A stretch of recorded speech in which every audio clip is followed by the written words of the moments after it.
our perspective has always been here is that tariffs in and of themselves, they're just a tool. And they're a tool to achieve an agenda.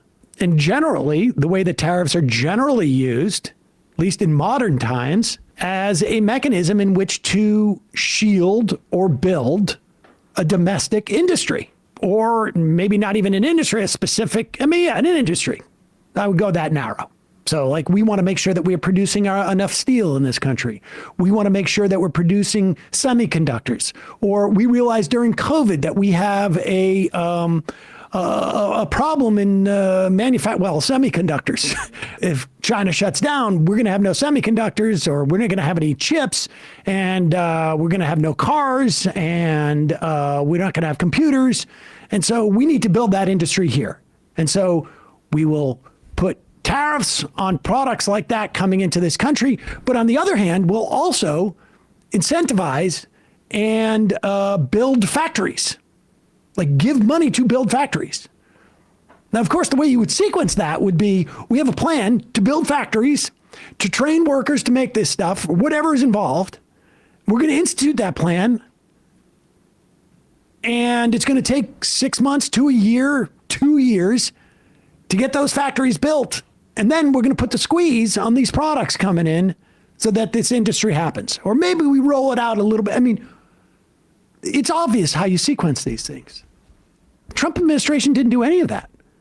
It's not even clear what the goal is to any of this. But here to explain it to you, because none of us have the sort of the brain capacity to understand this. We need to bring in an expert, someone whose keen mind and love of ideas is able to wrap their heads around this and explain the one dynamic that you don't realize. If tariffs are so bad, why do they exist? If tariffs are so bad, then why do they have them? So it might not be that tariffs are inherently horrible. Tariffs are horrible when you are on the receiving side of the bad end of the tariff. Trump is trying to tariff so we can eliminate tariffs. And we just told you what's happening in Vietnam and Argentina and Israel and Italy and a couple other countries, and apparently 50 other countries and the European Union that are now coming back to the table. So there's few people that are arguing for tariffs for the sake of tariffs. Yes, I want more tariffs, and I want them to tariff more and them to tariff more in the world. We should say that all the reporting that is available says that these people are willing to negotiate, these different countries. Obviously, China has just levied a 104% reciprocal tariff against this. Canada has levied a tariff. But there are other countries that are interested in negotiating, Philippines, several others, that are basically saying, like, we're calling, but nobody's answering the phone. I want to do the tariffs instead. Dave is a smart guy, but I just like tariffs. I like tariffs. I've always liked tariffs. I want to read this quote that's going around from, I think it was a piece written about Gary Cohn. Gary Cohn was under the first Trump administration, Cohn was a Treasury, right? Or was he wasn't Commerce Secretary. I think it was Treasury. He was one of the early ones to leave the administration, I think. And this is a retelling of what Cohn said to Donald Trump. Why don't we manufacture things at home, Lindsay asked. We're a manufacturing country. I'm not sure who that refers to. But of course, the United States manufactured things, but reality did not match the vision in Trump's mind. The president clung to an outdated view of America: locomotives, factories with huge smokestacks, workers busy on assembly lines. Cohn assembled every piece of economic data available to show that American workers did not aspire to work in assembly factories. Each month, Cohn brought Trump the latest job openings and labor turnover survey called JOLTS, conducted by the Bureau of Labor Statistics. He realized he was being an a-hole by rubbing it in because each month was basically the same, but he didn't care. Mr. President, can I show this to you? Cohn fanned out the pages of data in front of the president. See, the biggest levers of levers, people who leave, of jobs, people leaving voluntarily, was from manufacturing. I don't get it, Trump said. Cohn tried to explain. I can sit in a nice office with air conditioning and a desk, or stand on my feet 8 hours a day. Which would you do for the same pay? Cohn added, people don't want to stand in front of a 2,000-degree blast furnace. People don't want to go into coal mines and get black lung. For the same dollars or equal dollars, they're going to choose to do something else. Trump wasn't buying it. Several times, Cohn just asked the president, why do you have these views? I just do. Trump replied, I've had these views for 30 years.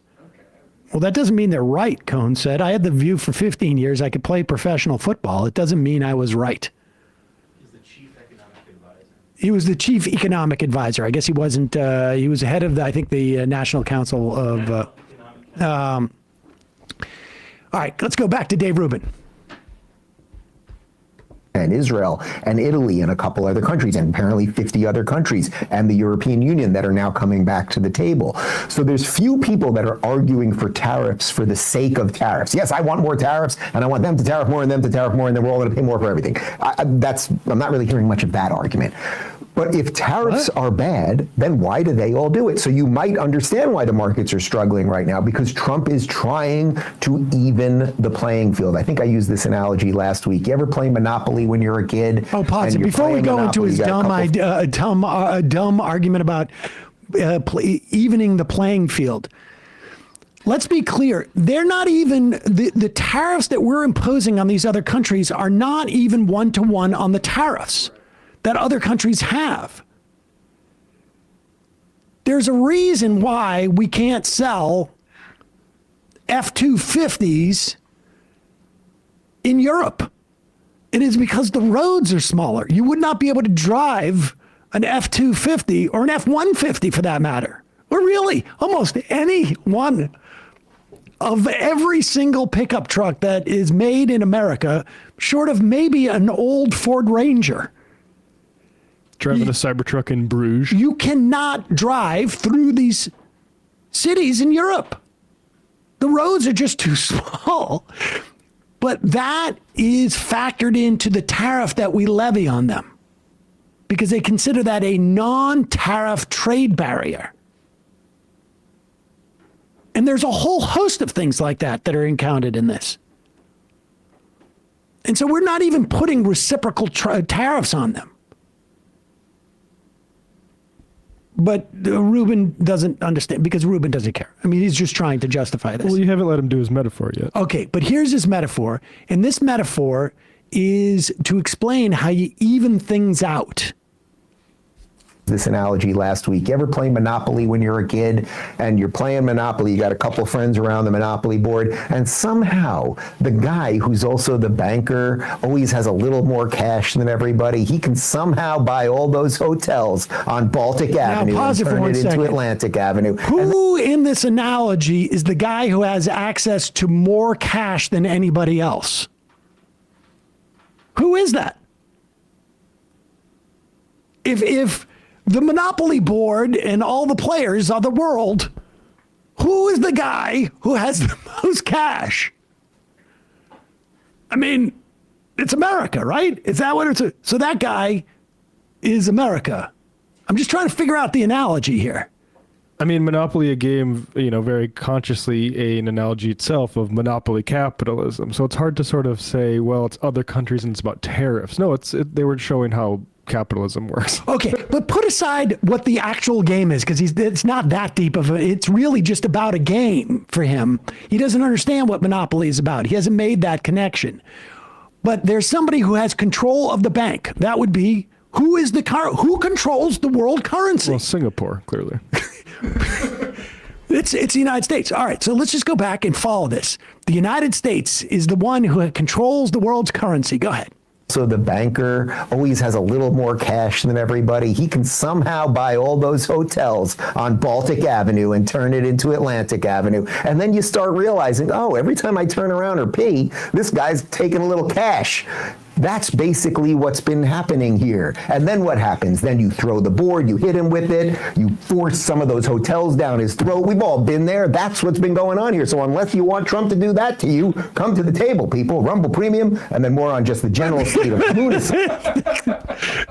So he doesn't realize in his own analogy that we're the one who's getting hit with the board.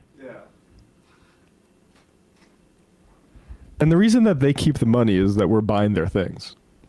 It's not some sneaky, like...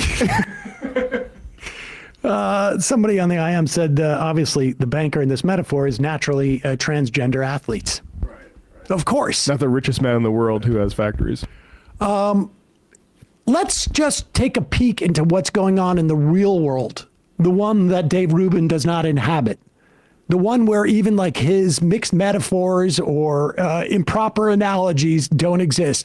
This is the one where people have to buy sneakers. The spot here, but just ballparking. If a $100 pair of sneakers costs $100 made currently, whether it's in China, Vietnam, or Indonesia, if it was made in the U.S., how much would that pair of sneakers cost? $300 or $400 easily. Yeah. In fact, we've even just looked at the tariffs coming into place tonight at midnight. A $150 pair of running shoes will be $230, right? Wow. And that's coming from overseas sources without U.S. labor. Tariffs. That's just with the tariffs. Mm-hmm. Yeah. Folks will feel that, Matt. Oh, yeah, I think they will, unless they don't realize that somebody's playing Monopoly somewhere and taking money from the till.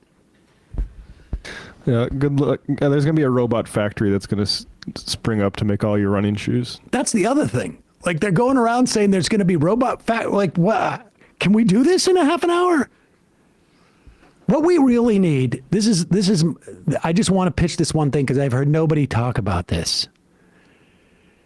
We get a huge 3D printer, and it prints an entirely different world. Yeah, who needs to go to Mars? Just make another world. Yeah. We could just make a whole nother planet where we're the only people on it, and then we'll be fine.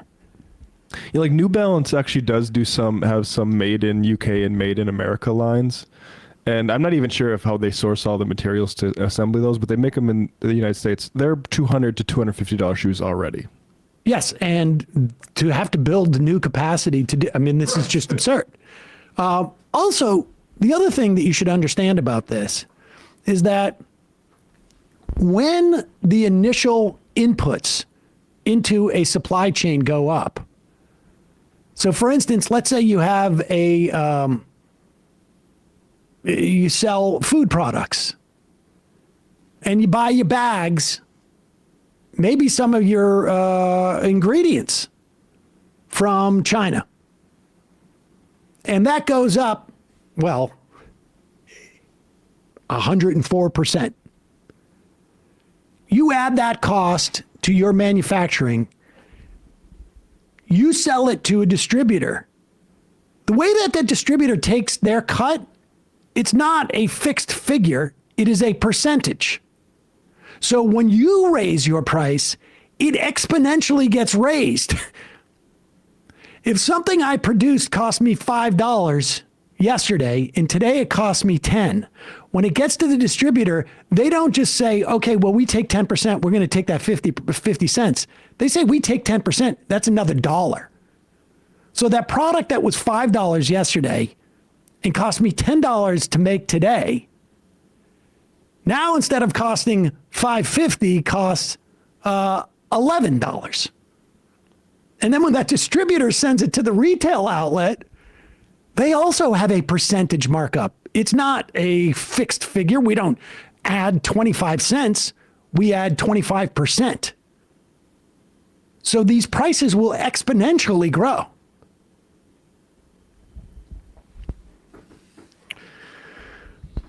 All right.